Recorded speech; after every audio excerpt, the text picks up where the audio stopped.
মধ্যযুগীয় কায়দায় প্রকাশ্যে ঘরের দরজা ভেঙে ঘরে ঢুকে ধর্ষণ করা হয়েছে এক নারীকে। বুক ফাটা আর্তনাদ করেও রক্ষা পেলেন না ওই নারী।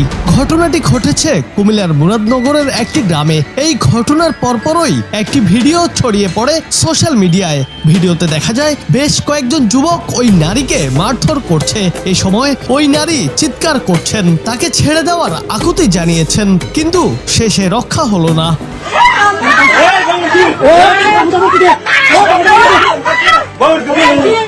জানা গেছে প্রায় 15 দিন আগে স্বামীর বাড়ি থেকে বাবার বাড়িতে সন্তানদের নিয়ে বেড়াতে আসেন তিনি। বৃহস্পতিবার রাত আনুমানিক 10টার দিকে ফজর আলী নামে এক ব্যক্তি তার বাবার বাড়ি গিয়ে দরজা খুলতে বলেন। এই সময় তিনি দরজা খুলতে অস্বীকৃতি জানান। এক পর্যায়ে ওই ব্যক্তি ঘরের দরজা ভেঙে ভেতরে ঢুকে তাকে ধর্ষণ করেন। ভুক্তভোগী ওই নারী বলেন, টাকা ধার দেওয়া নিয়ে ফজর আলীর সঙ্গে তাদের পরিবারের পরিচয় ঘটে। এই সূত্র ধরেই ফজর আলী বাড়িতে প্রবেশ করে। ওই নারীর পাশের বাড়ির এক সদস্য বলেন, বৃহস্পতিবার রাতে ওই বাড়িতে অনেক শব্দ হচ্ছিল।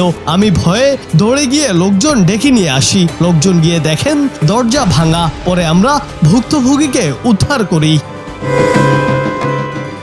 নাম প্রকাশ না করা শর্তে স্থানীয় এক ব্যক্তি বলেন, ঘটনার সময় ফজর আলীকে স্থানীয় লোকজন আটকে মারধর করেন। পরে তাকে কুমিল্লা শহরের একটি হাসপাতালে নিয়ে যাওয়া হয়। ওই হাসপাতাল থেকে ফজর আলী পালিয়ে যান। পরে আজ তাকে ঢাকার সায়দাবাদ থেকে গ্রেফতার করে পুলিশ।